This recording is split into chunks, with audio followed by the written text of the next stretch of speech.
be talking today about the work that I was fortunate enough to do while I was in residency at Cold Spring Harbor Laboratory in Long Island.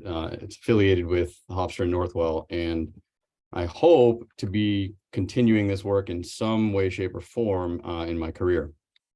So I will begin. I do not have any disclosures. And so the central question that I sought to address throughout my research time is, how does one overcome an urge? And what I mean by that is, how are organisms able to overcome reflexive autonomous behavior in the pursuit of more long-term goal-oriented behavior? We are very familiar with this phenomenon in our daily lives. We know it is possible to overcome urges or reflexive action. We know that it is cognitively effortful. It's difficult to do, but it is something that we are able to do if we concentrate. And we also know that if we are not paying attention, that these reflexive type autonomous behavior will get the best of us. And this is a slide just from the peri-COVID pandemic masking and all the epidemiological or public announcements to not touch your face and always wash your hands, etc. Another important aspect of this phenomenon that I would call executive control is that we know it is abnormal in a number of neuropsychiatric diseases like obsessive compulsive disease, Tourette syndrome, the tics, vocal and motor tics, self-injurious behavior, and autism. All of these phenomena could be described, or all these pathologies could be described partly by dysfunction in executive control. And so the goal of my research time at Cold Spring Harbor, but really over hopefully a career's worth of work, is to better understand some of the neurophysiological and computational underpinnings of this executive control. I spent some time doing a number of really interesting neuronal tracing, recording, and manipulation techniques in mice, and I have a mouse model that I'll share with you. And I had the chance to collaborate on translational component of this work into a human patient that I'll also describe. So to start, one thing that is required is to demonstrate some kind of an assay or some behavioral way of measuring what I would call executive control. And so I developed this paradigm with the help of some engineers and some other technicians at the lab that I call the conflicted threat paradigm. And the central idea is that we want to put into conflict some reflexive behavior, some reflexive action with an executive action or a long-term behavior. And so I'll break down the assay to kind of show those different parts and then go from there. So this the model involves a freely moving mouse in an arena. This is a cartoon depiction. On the right side of the screen, you see a little shelter. And on the left side of the screen, there's a port with an LED light. And the animal is trained to associate that LED light with a water reward. These animals are water restricted, and so they're very motivated to pursue water rewards. And they must hold their nose in this little port for at least 3 seconds before water reward is delivered. So they must be able to kind of withhold other action and stay put to get that reward. Here's an example of that. Oops. I'll show you. So you see the shelter on the right side of the screen, the LED on the left side of the screen. It goes on. The mouse knows to come over to it, puts its snout in the port, and after several seconds, the light goes off when it gets the reward. And that's it. So it successfully does that pretty easily. It's very easy to train the animals to do that. The control portion of this assay, it involves eliciting reliably a reflexive action. And so one of the benefits of working with rodents is that you can very reliably elicit reflexive defensive behavior. Mice are very susceptible to exposing them to either sudden loud noises or overhead expanding shadows, which kind of mimic a predator swooping in. And they will actually have an inborn reflexive reaction to either freeze or flee, escape.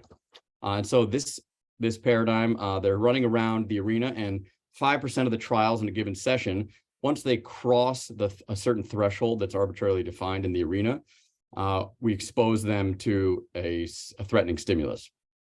And the idea here is to demonstrate that we can elicit a reflexive behavior. So it's just going to be running around exploring, which it does between trials. At that point where you see that little red dot in the left corner of the screen, is this particular one is an audio stimulus. You won't hear it, but it crosses that threshold there. It hears it, and that's a reflexive behavior. It's very stereotyped. It kind of, the mouse, once it knows where that shelter is, it'll run to it exactly like that anytime it is frightened. And so that's the unconflicted threat component of the behavioral assay. This is some heat maps showing the different responses that the animal might elicit or exhibit in response to a threat. The top left is what would be a stereotyped escape behavior. It experiences the threat once it crosses this arbitrary threshold, which is the same in every time. And you can see it kind of runs to the shelter like that. A freeze behavior is it stops what it's doing and just freezes in place for several seconds and sometimes through the next trial. A startle behavior is it experiences that threat and startles, scrambles around a little bit, but then resumes its normal behavior. And then sometimes it just either does not perceive the stimulus, it does not, or it stops caring. It kind of adapts, which does happen. Similarly, the conflicted threat, this is the most important part of the assay. This is where we put into conflict the reflexive behavior that I just showed you with that long-term goal-oriented behavior, which is being able to wait in place for a reward. So the animal, just like, this is another 5% of the trials. So 90% of the total trials where it's running around are just eliciting a reward. The LED goes on, it goes to the port. While it is sitting there waiting and expecting to get a reward after some period of time, we expose it to that same threat. Here's an example of that.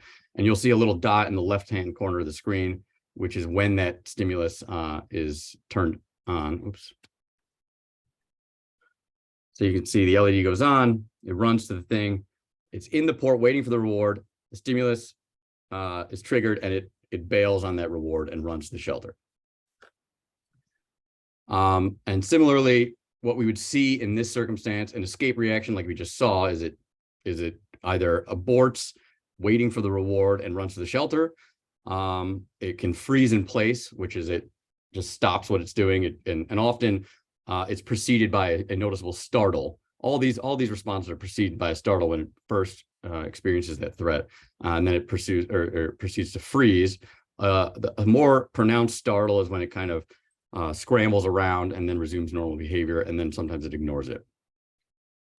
And so, the idea is, again, we're putting into conflict this reflexive autonomous behavior that you do not need to train the animals to do with something that the animal is able to wait for and know that it will receive a reward with time. And so this is a psychometric plot of the data. And what I will break down for you is the green line. What we're looking at is, we vary the salience of the stimulus for different trials and are able to plot how often the set of animals actually respond to the stimulus in each setting. And so the x-axis is the more intent, the intensity of the stimulus. So towards the right is, greater contrast density with the expanding shadow or louder stimulus. And then to the left is to the lesser so. And then the probability, the y-axis, the probability that the mice will experience or exhibit a defensive response. And a defensive response is either a freeze or an escape. The green line is the data from the unconflicted threat. So when the animal is just running around exploring the arena and it experiences a threat, we expect a psychometric curve. The challenge in generating this data is, and I can answer questions about this offline, but it is they adapt after some period of time, but they do reliably and much more so at higher stimulus intensities have a higher likelihood of a defensive response. That curve is kind of shifted down for the conflicted scenario. And so the way you could interpret that is, while the animal is engaged in a long-term goal-oriented behavior, it is less likely to exhibit this reflexive response at any given stimulus salience. we can look at all these animals compiled together. And, one thing someone might say is, well, maybe while they're sitting in the port, they aren't perceiving the stimulus. They're focused, they're not paying attention, or they just physically can't see. But if you look at the startle responses for all these animals, you can see there's no statistical difference between the unconflicted and the conflicted threat. They startle to the same degree, which means they perceive the stimulus. And that startle response is often in the conflicted scenario followed by just persistence in the port to get that reward. So it's almost like the animal is overcoming that reflexive response. It startles, it perceives it, but it stays and gets the reward. But if you look at how many animals actually exhibit defense following that startle, the unconflicted threat, where they are not engaged in another long-term behavior, has much higher rate of exhibiting a defensive response. So I would argue that this demonstrates that there is a behavioral difference between these two parts of the assay, and that I would also argue that it is representative of what I would consider some component of executive control. So the next question is, can we identify a neural circuit that is involved in this behavior? There's a number of really great genetic and viral tracing, neuronal tracing techniques that you can do in mice that allows you to get very specific expression of fluorophores in populations of neurons. And one of the reasons I chose this defensive behavior in the first place is because the neural circuitry orchestrating reflexive defensive behavior is very well understood, and it's been demonstrated within the last few years beautifully by this group in UC London that essentially shows that it's the midbrain periaqueductal gray that orchestrates or at least triggers the defensive response directly in response to stimulus perception, or at least processing by retinal ganglion cells. So specifically retinal ganglion cells in the setting of visual stimulus activate neurons in the deep medial superior colliculus, which then synapse on glutamatergic neurons in the dorsal periaqueductal gray. And those neurons decussate and activate neurons in the medulla to elicit synchronous motor activity that facilitates escape. Freezing behavior is similar, although instead of the dorsolateral periaqueductal gray, it's the ventrolateral periaqueductal gray. And also this circuit holds for auditory stimulus as well, where it's the auditory cortex that directly synapses on the superior colliculus. And despite the superior colliculus, colloquially being visual in the way we learn about things, there's actually multimodalities that can be processed there. One interesting thing is that the literature up until the point when I started doing this there's some old tracing studies that demonstrate pretty robust neuronal projections from an area called the medial prefrontal cortex to both of these midbrain regions that orchestrate defensive behavior. Those neurons come from medial prefrontal cortex, which is composed of the anterior cingulate, prelimbic, and infralimbic cortices. And there was not a very specific description of what those neurons do. It's just it has been known that there are these projections. And so what we did and what I did was to look at what these projections look like and then eventually figure out what they're doing. And so one of the systems of viral tracing we do is something called a Cre-dependent expression. You have genetic mice that have a protein called Cre, which is a recombinase that in cells that express Cre, if you have a DNA segment in their DNA that is flanked by certain promoters, it will activate that segment of DNA and cause expression of whatever is in that segment of DNA. And so what we do is in genetic mice that in this case EMX Cre, so EMX is a promoter that is expressed in all excitatory pyramidal neurons in the brain, and same thing in humans. These mice express Cre in all of their EMX neurons, so all their cortical neurons, pyramidal neurons. We use a retrograde virus to inject in the region we want to understand what projects to that region. So the periaqueductal gray in green and the superior colliculus in red. And that tracer, the virus containing genetic cargo, will be taken all the way up by any neurons that project to that region and only be expressed by neurons that have CRE, which are the EMX neurons. So this experiment will be looking at excitatory glutamatergic neurons that are projecting to the region of injection, which is the superior colliculus and the periaqueductal gray. And so these are slices of the medial prefrontal cortex in the mice. This is a specific one mouse. And you can see the green cells project from this region to the dorsal periaqueductal gray, the red cells to the superior colliculus. And you can see a very specific medial prefrontal cortex expression of both of these fluorophores in largely overlapping way. And so all of these neurons, and I'll show you a more interesting, this is a technique called serial two-photon tomography, which all the bright neurons you're going to see here are projecting to the periaqueductal superior colliculus in this little movie. And in this one, all of these neurons are projecting to the periaqueductal gray.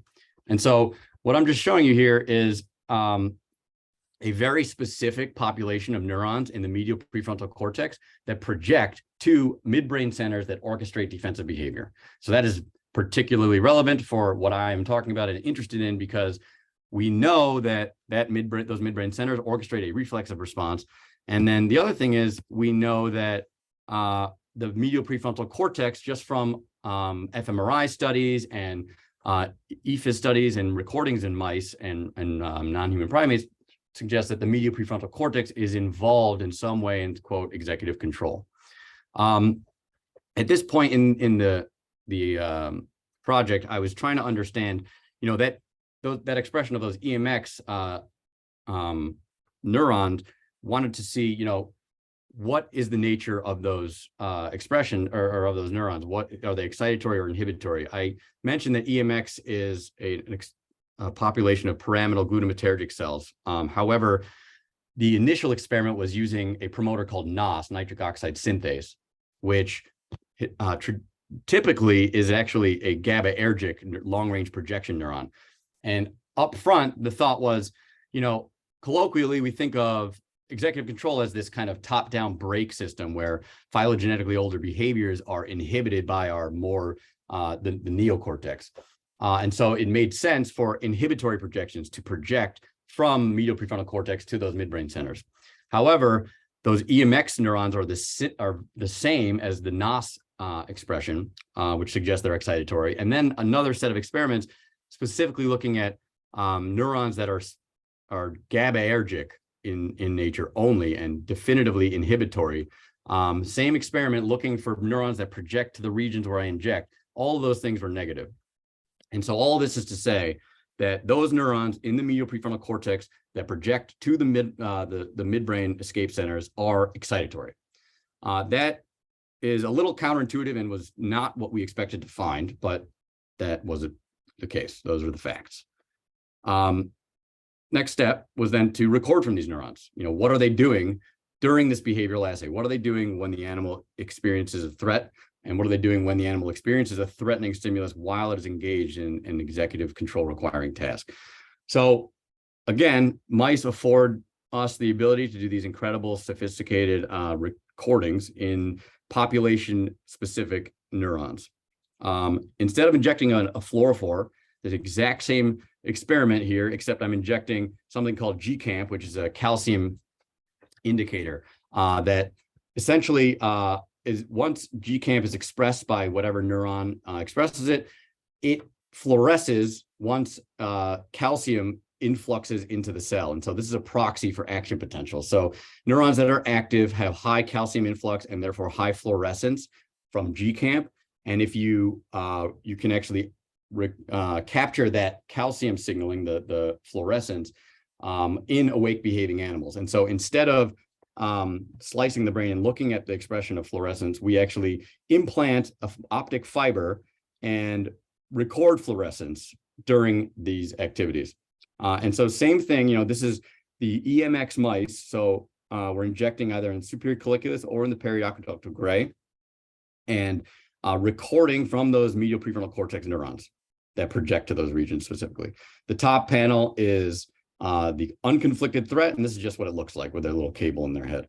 They're running around, they get used to it very easily. The stimulus happens, they escape, or they stay and they get their reward or what have you. And so I showed you before what these behavioral responses look like. And this is what the calcium time series looks like. So we measure this in DF over F. It's just the difference in baseline fluorescence compared to just throughout the rest of the trial. And we have different techniques to calculate this. And this is for unconflicted threat. And it kind of looks a little noisy here, but when you average this out over a population of animals, you can see the red line is during when the animal exhibits a defensive response in response to the threat, which is at time 0. The green is when the animal ignores it. And so what we're looking at is the amount of activity of this population of neurons in over the course of this trial, across all animals. And this is the unconflicted threat paradigm. So when the animal is just running around and it experiences a threatening stimulus, you see that there is a bump in this activity of these MPFC neurons. It's not dramatic, but there's a difference between when the animal experiences the threat, those MPFC neurons seem to have a bump up in their activity a little bit compared to when it completely ignores the threat. If we're looking at the conflicted threat response, where they're in the port waiting for a reward and are exposed to a threatening stimulus, you can see this is, again, one animal. It looks a little bit noisy, but if you average it across all animals, a much cleaner picture emerges that is significantly different from when there is no conflict. And so the green line is when the animal just completely ignores the threat and just stays and gets the reward. The yellow or orangish line is threat is at time 0 here, when the animal startles and stays and gets the reward and then exhibits some delayed escape or freeze or what have you. And then the red line is when the animal startles and just aborts the reward and escapes or freezes or exhibits a defensive response. So there's very obviously a graded set of activity or level of activity in these MPFC neurons that really seems to care more about a conflicted scenario than it does about an unconflicted scenario. I find that very interesting, and I find it very compelling. And one thing that you or someone might say is, well, maybe these neurons are responsive to the salience of the stimulus. You know, the higher the intensity of the stimulus, the higher level of activity. But that is not the case. Here is just separating out by the intensity of the stimuli. And it's kind of just a very noisy but consistent plot that is just kind of blending together. So I would argue that I have demonstrated a behavioral assay that exhibits executive control and allows us to measure it, and that we have recorded successfully from neurons that are involved in executive control that project to regions that control defensive behavior and that seem to specifically activate or increase their activity during a period of conflict when a defensive behavior is in conflict with a long-term behavior. And moreover, what it seems to be, and consistent with the fact that they seem to be excitatory neurons, is these neurons paradoxically increase their activity, or the higher their activity, the more likely it seems that the animal exhibits a defensive response, which is kind of counterintuitive to our, colloquial understanding of executive control, where we have this top-down inhibition. One way to causally interrogate this circuit is to use optogenetics, which is a fantastic and very powerful set of tools that we have available in mice.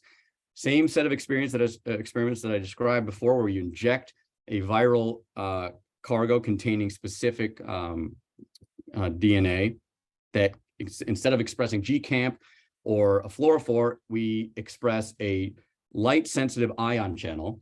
One that is an excitatory ion channel is called channel rhodopsin. So in these mice, they will, some of the mice, I will be activating those neurons. There's another light-sensitive ion channel called GTACR, which is a deep hyperpolarizing ion channel that inhibits neural activity. And so the same thing here, these animals are engaged in the same behavior, and I'm activating or inhibiting these neurons during their behavior, and specifically at the moment the threat is presented, because the idea being we want to see how does the animal respond when you activate those neurons when there is a threat. Does it augment the reaction, or does it inhibit defensive response, and vice versa with the inhibition? So what I will show you is that these consistent with the recordings and with the tracing, is that these neurons seem to actually drive defensive response, specifically during scenarios of conflict. If we look at the unconflicted threat, one way I will be showing this is looking at any reaction at all. If there's a defensive response, escape or freeze, or a startle, when we deliver stimulus compared to no stimulus, when we deliver optogenetic activation compared to no activation, that's what stim and no stim means. During the unconflicted threat, there's not really a statistical change in the amount of defensive behavior that you see. When we break it down to defensive behavior or startle behavior, there's across the board, it's not very consistent and statistically insignificant. If we look at the conflicted threat scenario and we look at the amount of reward the animal gets, so how often is the animal actually unable to get the reward because it engages in a defensive response? Well, during the non-optogenetic stimulating trials, they get the reward very often. Sometimes they exhibit a delayed response, sometimes they just ignore it. And more often than not, especially over time as they adapt and habituate, they get that reward. But when you deliver optogenic activation of that MPFC neuronal population, their ability to get the reward dramatically drops, and statistically so. And if we look at their reactions during those trials, we actually see that they exhibit defensive behavior much more readily while we're activating those neurons. This is just showing, and I can go through this in more detail offline, but in the interest of time, this is kind of breaking it down and showing that the actual reactions that they are engaged in are this scrambling type startle response. I call it a startle response because they exhibit that first startle and then they kind of scramble around and then kind of resume their normal activity. It's not the full stereotype freeze or escape, but it's enough to have them unable to overcome that, so to speak, and get the reward. Let's see.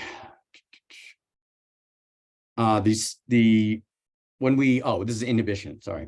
When we're inhibiting the same set of neurons during unconflicted threat. So what I was just showing you was the activation. This is optogenetic inhibition of those same populations of neurons in different animals. During unconflicted threat, when they're just running around, there is no conflict, same thing. There's really not much of an interesting phenomenon that's statistically significant. But when we inhibit these neurons, the animals not only get a greater reward, they are able to, quote, overcome that defensive response more often and get the reward. And they also have fewer instances of an actual expressed defensive response or behavior. The startle responses in these animals is the same. So we are not, again, inhibiting their ability to perceive it. They are perceiving the stimulus, but they are not engaging in a defensive behavior. So all this is to say, I would argue that first, that paradigm that I was developed does elicit executive control. I think the photometry data that I showed you demonstrates that population of neurons that projects from the medial prefrontal cortex to those midbrain escape centers or defensive centers is specifically involved in some conflict computation where there's a conflict between long-term goal-oriented reward-based behavior and some reflexive behavior. And it seems that perhaps it is involved in resolving this conflict. There's this inverse relationship between the activity of those neurons and the suppression of the reflexive behavior. And optogenetic experiments causally demonstrate that these neurons seem to drive that defensive behavior in the setting of conflict only.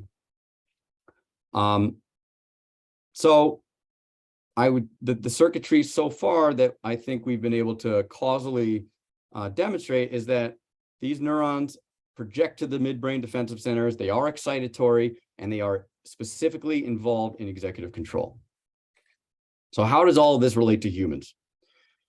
One thing is there is a notable homology in rodents and really higher vertebrates, as well as non-human primates and humans, in the medial prefrontal cortex, specifically the dorsal anterior cingulate cortex. This is a review paper looking at fMRI studies in humans who are in a variety of different tasks asked to overcome some kind of urge. And what I would like to emphasize here is for all of these different tasks, one is overcoming the swallowing urge, yawning, micturition, and an urge to tic in Tourette's patients. All of these things which require what I would call an executive control, ability to overcome that reflexive behavior, seem to light up in this dorsal anterior cingulate. Again, this is an overlap of the homology. So in the rodent brain, the anterior cingulate and the prelimbic and infralimbic compose the medial prefrontal cortex. And you saw those slides where I showed the neurons that are projecting to the midbrain defensive centers. And that overlaps with anterior cingulate cortices in humans and non-human primates. And moreover, as far as the defensive component, the periaqueductal gray, which we know in humans, and especially in neurosurgery, we associate periaqueductal gray with non-opioid mediated analgesia. However, it is very, it's funny, there's two separate literatures on periaqueductal gray. One is in humans and one has entirely to do with non-opioid mediated analgesia. And the other is in the rodent literature that is all about defensive responses and defensive behavior. However, they are really part of the same system. And the dorsolateral periaqueductal gray in particular is really a center that coordinates sympathomimetic responses to threats. So not only does that include non-opioid mediated analgesia, but it includes vasodilation or extracranial vasodilation, hypertension, tachycardia, and flight. And the ventrolateral periaqueductal gray, conversely, is the reverse of that.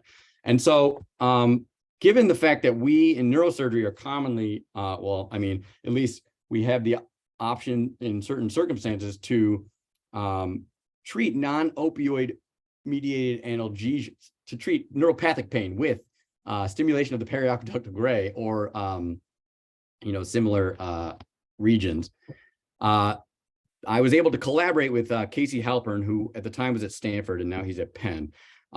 He implanted a patient for neuropathic pain with a number of stereo EEG electrodes actually to better understand how they could help this patient. And some of his electrodes were in the anterior cingulate, some of his electrodes were in the dorsolateral periaqueductal gray, and as well as some other regions. And so what we did is they had a task that they had IRB approval for, and they had done in a number of other patients, where it's I would consider it an analogous task to what I was doing in the mice. And in this patient, what I'm highlighting here is the electrodes that are of relevance for my studies and the purpose of this talk. He had these anterior cingulate electrodes, as well as periaqueductal gray implanted electrodes. Overall, there were 11 electrodes, 131 contacts, and the stimulation parameters for when they delivered stimulus to any region was high frequency stimulation, 130 hertz. There's a task called the Clark task that is analogous to what I was described in the mice, being some sort of conflict between a defensive behavior and a goal-oriented or reward-seeking behavior. The gist of the task is the person sits at this computer and they're instructed to press two different buttons with their left and right hand as fast as possible to deliver a juice reward. And their data demonstrates that this is actually motivating and the person actually wants to get this juice as fast as possible and as much as possible. And so the optimal behavior is just kind of sitting there and pressing both of those keys. And then there are several blocks. One where they're just getting juice reward without any quote conflict, and the other where periodically and randomly one of the keys for that block elicits a shock, a painful shock to their ankle. They have an ankle bracelet on that delivers a shock. And so they sit there and press and receive juice, and then we can measure how often they're pressing and which side they're biasing their presses to in response to that shock. And then we also deliver stimulus to their anterior cingulate cortex, that high frequency stimulus, during this behavior. So this is just showing some of the preliminary results, where on the left-hand side of the screen, there are 4 blocks total, and it's just one patient. Here you're seeing basically there's no difference when the person is not receiving any stimulus to the anterior cingulate. They're pressing both those buttons, getting juice, regardless of whether there's a conflict or not. And that's actually consistent. This task was originally described in monkeys by Clark et al. That's what the Clark task. And this is the exact same behavioral response that the monkeys demonstrated. And on the right side is when we deliver that stimulus to the anterior cingulate. You can see that the person then biases their button pressing to the side that elicits that shock. And so, and this is a frequency analysis looking at different regions of the brain. I'm not going to go into this just because for reasons of time, but I mean, essentially, during the non-stimulation trials, when we can measure conflict versus no conflict, because stimulation gives too much artifact, in the PAG versus the anterior cingulate had opposite frequency profiles. The ACC was higher in activity during the lack of conflict when they were not pressing that button versus the PAG. But I think, for the purposes of this talk, I think it's fair to say that this Clark task is analogous to the task I did in mice. When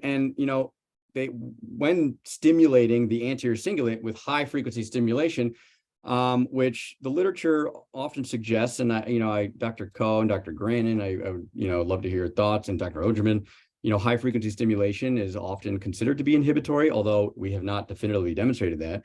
But by inhibiting the ACC in these humans, or this person, they seem to pursue that reward more frequently, which is consistent with the mice. And so the next step is to continue to analyze this LFP data from these humans. I would love to reproduce this data and expand it, and using SEEG patients, look at different tasks that I think would be more analogous, like blink suppression or some other similar overcoming of reflexive behavior, to better understand the circuitry.